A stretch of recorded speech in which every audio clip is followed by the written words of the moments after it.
오늘 우리에게 주시는 하나님 말씀 민수기 2장의 말씀을 함께 받들어 읽도록 하겠습니다. 여호와께서 모세와 아론에게 말씀하여 이르시되 이스라엘 자손은 각각 자기 진영의 군기와 자기의 조상의 가문의 기호 곁에 진을 치되 회망을 향하여 사방으로 치라. 동방 해돋는 쪽에 진칠 자는 그 진영별로 유다의 진영의 군기에 속한 자라.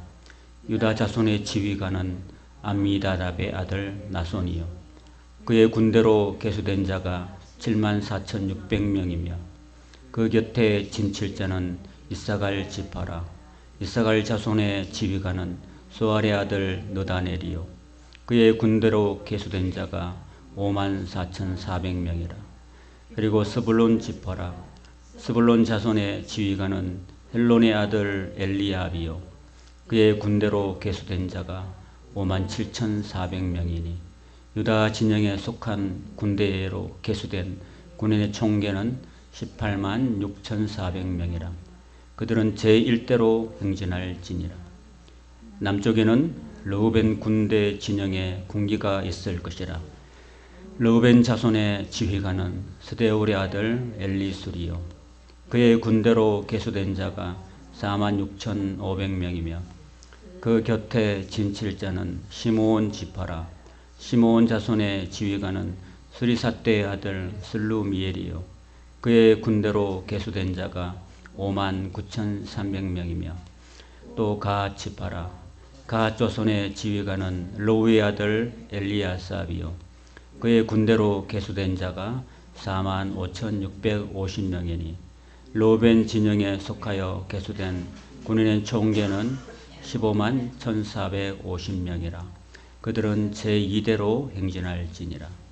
그 다음에 회막이 레위인의 진영과 함께 모든 진영의 중앙에 있어 행진하되 그들의 진친 순서대로 각 사람은 자기 위치에서 자기들의 길을 따라 앞으로 행진할지니라. 서쪽에는 에브라임의 군대의 진영에 군기가 있을 것이라. 에브라임 자손의 지휘관은 암미우스의 아들 엘리사마요 그의 군대로 계수된 자가 45,500명이며 그 곁에는 므낫세 지파가 있을 것이라. 므낫세 자손의 지휘관은 브다술의 아들 가말리엘이요 그의 군대로 계수된 자가 32,200명이며 또 베냐민 지파라. 베냐민 자손의 지휘관은 기드온의 아들 아비단이요 그의 군대로 계수된 자가 35,400명이니 에브라임 진영에 속하여 계수된 군인의 총계는 108,100명이라. 그들은 제3대로 행진할지니라. 북쪽에는 단 군대 진영에 군기가 있을 것이라. 단 자손의 지휘관은 암미삿대의 아들 아이에셀이요 그의 군대로 계수된 자가 62,700명이며 그 곁에 진칠 자는 아셀 지파라. 아셀 자손의 지휘관은 오고라니 아들 바기엘이요 그의 군대로 계수된 자가 41,500명이며 또 납달리 지파라. 납달리 자손의 지휘관은 에나니 아들 아히라요 그의 군대로 계수된 자가 53,400명이니 단의 진영에 속하여 계수함을 받은 군인의 총계는 157,600명이라. 그들은 길을 따라 후대로 행진할지니라 하시니라. 이상한 이스라엘 자손이 그들의 조상의 가문을 따라 계수된 자니 모든 진영의 군인 곧 계수된 자의 총계는 603,550명이며 레위인은 이스라엘 자손과 함께 계수되지 아니하였으니 여호와께서 모세에게 명령하심과 같았느니라. 이스라엘 자손이 여호와께서 모세에게 명령하신 대로 다 준행하여 각기 종족과 조상의 가문에 따르며 자기들의 길을 따라 진치기도 하며 행진하기도 하였더라. 아멘. 봉독한 말씀으로 하나님께서 우리에게 주시는 2024년 새해 체험하여라는 제목으로 하나님 말씀을 함께 나누기를 원합니다. 이 말씀 붙들고 올 한 해도 권사님 기도대로 잘 듣고 또 순종하여서 하나님의 복을 충만히 받는 우리 성도님들 다 되시기를 주님의 이름으로 축원합니다. 우리가 1절부터 34절까지 읽었던 말씀을 그림으로 한 장에 표현하면은 요렇습니다. 간단하죠? 자, 하나님께서 시내산에서 이스라엘 백성들을 다 불러주시고 십계명을 주시고 율법을 주시고 하는 기간이 한 1년 정도 되었습니다. 자, 그래서 하나님과 계약을 맺고 또 하나님과 이게 신랑과 신부로 결혼을 하고 새로운 신혼생활을 출발하게 됩니다. 그 출발하는 것이 이제 시내산을 출발하는데 출발하기에 앞서서 하나님께서는 그 약 한 200만에서 300만 명 가까이 되는 이스라엘 백성들을 중구난방으로 막 이렇게 하신 게 아니라 하나님은 한번 따라해 봅시다. 질서의 하나님. 하나님은 질서의 하나님이시기 때문에 다 이렇게 동서남북으로 세 지파씩 딱 나눠 가지고 하나님이 딱 이게 멈춰 있을 때도 멈춰오고 진영에 딱 정착했을 때도 딱 규모 있게 딱 정착을 하시고 그 다음에 하나님이 구름 기둥을 탁 세우시고 구름 기둥이 앞서가시면은 또 행진을 해야 되는데 행진하는 것도 중구난방으로 하는 게 아니라 제일 처음에 1대 유다 이사갈 스불곤 그 다음에 2대로 로벤 시몬 갓 그 다음에 3대로 이렇게 쭉쭉 이렇게 증전하는데도 다 질서가 있었다라는 것입니다. 사랑하는 여러분, 우리가 2024년도 새해를 맞이하였습니다. 우리가 새해를 맞이하면서 올 한 해는 어떻게 우리가 하나님과 함께 동행하면서 이 광야 같은 세상을 걸어갈까 하는 것을 우리 생각할 때 오늘 민수기 2장에 나오는 말씀을 우리가 꼭 붙들고 나아가야 할 줄 믿습니다. 제가 한 25년 전에 제가 그때 아마 서울에 살았었는데 저희 처남댁이 갔은지 그분들이 오셨은지 몰라도 이 말을 그분이 처음에 결혼하고 신혼부부에게 새 출발하는 신혼부부에게 제가 이 말씀을 전해드렸던 것이 기억이 납니다. 처남내가 앞으로 신혼생활, 결혼생활 이어나갈 때 이제 출발하는 시점에서 이제 하나님을 가운데 모시고 하나님을 삶의 중심에 모시고 머물든지 또 앞으로 인생을 걸어가든지 항상 이 민수기의 2장에 나오는 이 말씀을 붙들고 살아가라고 당부드린 것이 기억이 납니다. 근데 그 두 부부가 원래 처남은 예수를 믿었지만 처남댁은 예수를 안 믿었는데 이제 신랑이 제 처남이 전도해서 세례받게 하고 그 다음에 그렇게 같이 이제 하게 됐다는 그때쯤이었습니다. 그래서 아마 지금도 하나님 말씀대로 이 말씀 붙들고 살아서 지금도 처남댁은 숙명여대를 졸업하고 지금 이렇게 사립고등학교에 수학 선생님으로 지금까지 그 세례 예수 믿고 결단하고 세례 받은 것 때문에 학교에 지금 사립학교에 전교사가 되어서 지금까지 잘 해오고 있고 저희 처남은 CJ 대한통운에 지금 부사장으로 임원까지 올라갔던 그래서 하나님을 높이고 경외하고 하나님과 동행했던 사람에게 하나님께서 큰 은혜와 복을 주셨다. 그런 생각을 하게 됩니다. 우리가 지금 대기업에 임원이 된다는 보장은 없지만 또 우리가 이런 하나님 말씀대로 붙들고 살면은 하나님께 2024년도에 여러분의 가정과 자녀손들 위해 또 그렇게 사는 사람들 위해 큰 은혜로 함께 하실 것을 믿습니다. 자, 여러분 300만 명 가까이 되는 사실 여기 나오는 군인들 20세 이상 60세 이하의 군인들만 또 남성들만 개수했을 때는 60만 3,550명이었습니다. 남자들만. 그럼 여자들도 그만큼 되겠죠. 그러면 120만이 되는 거고. 그죠? 그 다음에 노인들도 있었겠죠. 노인들도 또 그 정도 되겠죠. 그러면 180만 되겠죠. 근데 그 당시에는 아이들을 야곱이 12명 낳았거든요. 아이들을 셀 수 없이 많이 낳았습니다. 그러니까 이걸 따져보면은 300만 원 넘겠다고 생각이 들어요. 그쵸? 그 다음에 외국인들도 있었어요. 외국인들도 많이 따라 나왔고, 중다한 잡족들이 많이 따라왔고, 그 다음에 그들은 유목민족이기 때문에 뭘 먹고 사냐면 항상 양을 치고 소떼, 양떼를 데리고 나왔습니다. 그러니까 한 300만 명의 그 수많은 사람들과 그 다음에 이삿짐과 그 다음에 양떼, 소떼들, 그리고 중다한 잡족들 합치면 어마어마한 그런 숫자가 되겠죠. 그렇게 많은 사람들이 뭐 신호등 하나 없이 앞으로 갈 때 어떤 사람들을 그 통제하겠습니까? 하나님께서는 그 사람들을 바로 이 법칙에 따라서 통제하기 시작했다는 것입니다.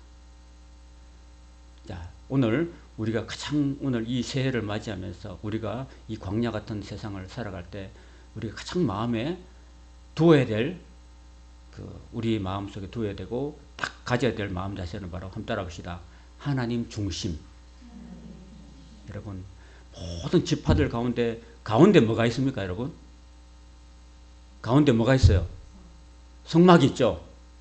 하나님께서 가운데에다가 17절 보면 다음에 회막이 레위인의 진영과 함께 모든 진영의 중앙에 위치하도록 하라 그랬습니다, 여러분. 다 앞으로 보십시오.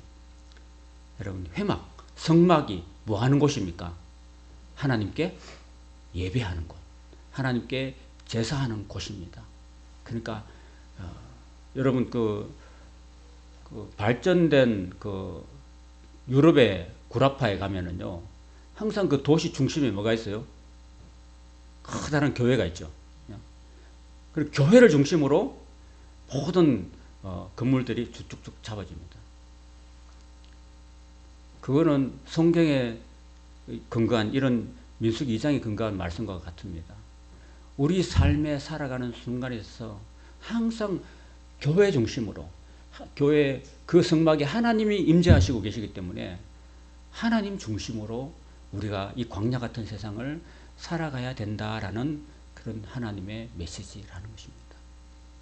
올 한 해를 살아갈 때 우리가 1월 1일이 지났지만 우리 삶의 중심에 한 해 내내 언제나 우리의 삶의 한가운데 또 우리 마음의 중심의 한가운데 우리를 구원하시고 우리의 구세주가 되시는 예수 그리스도 독생자를 보내주신 하나님 아버지를 우리 마음의 중심에 우리 삶의 중심에 항상 두고 살아야 될 줄로 믿습니다. 그리고 그 성막 안에 구조가 어떠냐면요, 성막 그림을 나중에 여러분들이 다시 한번 공부할 필요가 있겠지만 성막 바깥에 뜰이 있고 그 다음에 성막이 있고 성막 안에 들어가면은 그 성소가 있습니다. 성소 안에 여기 등대가 있고 떡상이 있고 분향단이 있습니다. 거기서 날마다 제사장이 들어가서 제사하고 짐승을 잡아서 피를 흘리고 백성들의 죄를 속하는 제사를 날마다 드립니다. 그리고 가장 그 성소를 지나서 회막 그 지성소로 들어가는 문이 있는데 거기는 1년에 한 차례 대제사장이 한 번 들어가서 거기서 자기와 온 백성들의 죄를 속하는 지성소가 있습니다. 지극히 거룩한 성소. 그 성소에는 뭐가 있냐면은 법궤가 있습니다. 법궤. 그 법궤 안에는 아론의 상단 지팡이와 만나 항아리와 십계명의 두 돌판이 들어있습니다. 그 중에서 가장 중요한 게 무엇이냐면은 모세가 하나님부터 직접 받은 십계명의 두 돌판, 그것이 지성소 안에 머물고 있다는 것입니다. 그러니까 이 말은 뭐냐면요, 이 성막이 가장 가운데 있다는 말이에요. 가장 가운데, 그리고 그 가운데서 가장 중심에 가장 거룩한 지성소에 하나님의 법궤가 안치되어 있었다는 것입니다. 그 말은 뭐냐면 한번 따라옵시다. 말씀 중심. 그렇습니다, 여러분. 우리가 이 세상 광야 같은 세상 살아갈 때 우리의 마음 중심에 항상 말씀 중심으로 살아야 된다라는 것입니다. 그것을 오늘 우리에게 알려주고 있는 것입니다. 뭐 이런 진영들, 이게 동쪽에 동서남북에 세 지파씩 이렇게 있고, 자, 이럴 때는, 자, 진이 이제 머물고 있을 때예요. 그 하나님의 그 구름 기둥이 가만히 있을 때는 머물고 있어야 돼요. 그러니까 하나님의 성령께서 우리하고 함께 있을 때, 우리에게 가만히 계실 때는 우리는 하나님과 동행해야 되고, 그 다음에 이제 계속 거기 머물러 있을 수가 없기 때문에 또 하나님의 구름 기둥이 다시 움직이기 시작합니다. 그러면은 그 구름 기둥을 따라가야 돼요. 자, 그러면 이동을 해야 되는데, 이동하는 것도 중구난방으로 하는 게 아니라 반드시 순서가 있었다는 것입니다. 이동할 때 제일 먼저 보십시오. 법궤가 제일 앞으로 앞서갔다는 것입니다. 법궤. 아까 저 법궤가 뭐라고 그랬습니까? 십계명의 두 돌판이죠, 그죠? 그 십계명의 두 돌판이 제일 앞서서 갔다라는 것입니다. 그러니까 우리가 이 세상 살아갈 때 가장 우리 삶에서 가장 앞세워야 될 것이 무엇인가? 바로 하나님의 말씀이라는 것입니다. 우리 삶에서 가장 선두에 내보낼 것이 바로 하나님의 말씀인 것입니다. 어떤 분이 제가 이번 주 중에 새벽기도 할 때 이제 제가 저기 신주주 외도 쪽에 있는 건강한 교회에 저희가 이제 위미교로부터 라면을 제가 50박스를 우리 교회 봉고차에다 싣고 25개 교회에 나눠주기를 시작했는데, 마지막으로 나눠준 곳이 바로 외도에 있는 건강한 교회였는데, 그 외도에 이제 제가 5시에 전달해 줬거든요. 새벽 5시에요. 전달해 줬는데, 극동방송을 트니까 어떤 목사님이 나와서 한 4시 반에 나와가지고 말씀을 전하는 거 들었는데, 그때가 새해였죠. 그죠? 새해였는데 그 말씀 하더라고요. 여러분이 아침에 눈을 뜨면 제일 먼저 하는 것이 무엇입니까? 할 때 여러분은 무엇이 제일 먼저 합니까? 보통 사람들은 다 눈을 탁 뜨면요, 핸드폰부터 열어본대요. 핸드폰부터 열어봐가지고 어젯밤에 뭐 메시지가 뭐 왔는가 또 이런 걸 본대요. 근데 그거 하기 전에 어떤 훌륭한 믿음의 어떤 성도가 그런 거 하지 않고 항상 제일 먼저 하는 것은 탁 눈을 뜨면은 불을 켜고 하나님의 말씀을 편다는 겁니다. 여러분. 하나님의 말씀을 보기 전에는 다른 어떤 것도 먼저 하지 않는다라는 것이 그의 삶의 제일 원칙이었다는 것입니다. 그리고 그 다음에 말씀을 보고 기도하는 거죠. 기도합니다. 기도는 누구한테 하는 거예요? 하나님께 하는 거죠. 그래서 하나님께 기도하기 전에는 어떤 다른 사람하고도 얘기하지 않는다라는 원칙을 그는 삶의 원칙으로 가졌다는 것입니다. 여러분, 하나님께 내가 하나님의 말씀을 내가 보는 것을 삶의 제일 우선으로, 하루의 일과의 제일 첫 순으로 삼고 그 말씀 붙들고 내가 하나님께 기도하는 겁니다. 하나님, 오늘 하루도 이 말씀과 함께 생활하게 해주시고, 이 말씀대로 순종할 수 있게 해주시고, 이 말씀의 능력을 따라서 하루를 살아갈 수 있게 해주십시오라고 기도하고 난 다음에, 하나님과 먼저 대화하고 난 다음에, 그 다음에 다른 사람들하고 얘기를 한다는 거죠, 여러분. 좋지 않습니까, 여러분? 그죠? 그게 바로 삶의 원칙이라는 거예요, 여러분. 바로 이 성막이라는 것은 바로 모든 사람들이 다 하나님께 나와서 기도하는 곳입니다. 예수님께서는 내 집은 만민의 기도하는 집이라고 말씀하셨습니다. 그래서 우리가 하루를 시작할 때 눈을 떠서 첫 타임이 바로 하나님 말씀을 묵상하고, 그 다음에 그 말씀 붙들고 하나님의 기도로 나아가는 것, 이거를 우리가 제일 먼저 해야 된다라는 것입니다. 그래서 그게 바로 하나님과 동행하는 첫걸음이에요. 그 이스라엘 백성들이 광야, 아무것도 없는 광야, 제가 그 네게브 광야를 한 가봤거든요. 이스라엘 백성들이 걸었던 네게브 광야를 제가 장로의 신학대학을 졸업한 1997년도에 아내의 적금을 들어서 다 갔습니다. 가가지고 이제 약 한 보름 동안 이렇게 여행하는 중에 성지 연수를 하는 중에 그 네게브 광야를 보니까, 제가 2월 달에 갔어요. 2월 달에 갔는데 2월 달에도 그 네게브 광야는 굉장히 더웠습니다. 그러면 8월 달이면 얼마나 더울까요? 그 낮에는 45도까지 막 올라가고 밤에는 또 영하로 내려간다고 합니다. 그 네게브 광야를, 거기는 아무것도 먹을 게 없습니다. 여러분. 그 하나님, 이 광야 같은 세상은 하나님이 은혜 주시지 않으면, 하나님이 백성들에게 날마다 만나라는 양식을 주지 않으면 살아갈 수가 없는 곳입니다. 그런 광야를 걸어봤습니다. 걸어가보고, 또 제가 유대 광야를 주일날, 어느 주일날 제가 아침 체프를 드리고 아침 경건회를 하고 그 다음에 저녁 6시까지 그 유대 광야를 종일 걸어가지고 발에 물집이 생길 정도로 그렇게 걸어본 적이 있습니다. 아무것도 없어요. 돌밖에 없습니다. 돌밖에. 자, 그런 곳에서 과연 어떻게 살았을까? 과연 여기 불 하나 있고 저기 현관 입구에 하나 있고 저기 밖에 나가면 이제 저 아파트 입구에 하나 있고 그런 정말 그런 척박한 곳에 과연 양떼들이 도대체 무엇을 먹고 살았는지가 궁금해요. 하나님께서는 이스라엘 백성들 300만 명이 넘는 이스라엘 백성들을 그렇게 바위를 터뜨려서 그들에게 생수를 공급해 주시고 하늘에서 만나를 내려서 주시고 고기가 먹고 싶다 할 때는 하나님께서 동풍을 불어가지고 메추라기 떼를 그들 앞에 떨어뜨려 주셨던 그 하나님이셨다라는 사실입니다. 자, 그런 광야죠.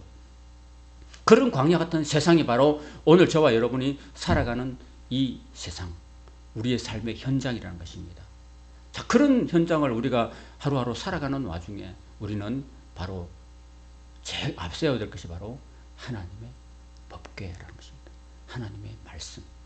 하나님 말씀이 우리 앞서서 가셔서 그 말씀이 모든 적군들을 해치고 나가서 앞길을 밝히셨던 것입니다. 그래서 여러분 성경에 보면 에스라라는 그런 학자가 있습니다. 이스라엘의 3대 학자 중에 한 분인데 이분이 시편 119편을 썼습니다. 성경 1156장 중에 성경 그 1159페이지인가 되는데 그 성경이 약 3만 절이 됩니다. 그 3만 절 중에서 그 한 장별로 따질 때 가장 많은 절수가 있는 곳이 바로 시편 119편입니다. 119. 그 119편이 176절까지 있어요. 176절까지 있는데 이스라엘 알파벳이 우리는 가나다라 마바사 자차카타 바하 이렇게 나있지만 그 히브리어는 알렙벳 기멜 달렛 헤아오 잠스 22절로 22개가 되어 있어요. 그 22개가 8번인가 9번인가 반복된 것이요. 176번이 8번 정도. 근데 그 모든 한 절 한 절 말씀이 다 말씀이라는 여호와의 율법이라는 말씀이 안 들어간 구절이 없습니다. 그 중에서 시편 119편 중에서 오늘 한 말씀만 소개시킨 게 뭐냐면 시편 119편 105절의 말씀인데 한번 같이 읽어보실까요? 화면을 보시고 시작. 주의 말씀은 내 발의 등이요 내 길의 빛이니이다. 한 번 더 시작. 주의 말씀은 내 발의 등이요 내 길의 빛이니이다. 아멘. 시편 119편 105절. 여러분 이 말씀을 여러분이 오늘 붙들고 외우시고 날마다 묵상하며 살아갈 수 있기를 바랍니다. 여러분 주의 말씀이 이 어둡고 캄캄한 이 광야 같은 세상에 내가 한 걸음 한 걸음 걸어가는 내 발을 비추는 등불이 되고 내가 걸어가는 이 광야의 인생길에 나의 길을 비추는 빛이 된다는 그런 말씀이라는 것입니다. 여러분 올 한 해를 여러분들이 말씀 붙들고 살아갈 수 있기를 주님 여러분 축원합니다.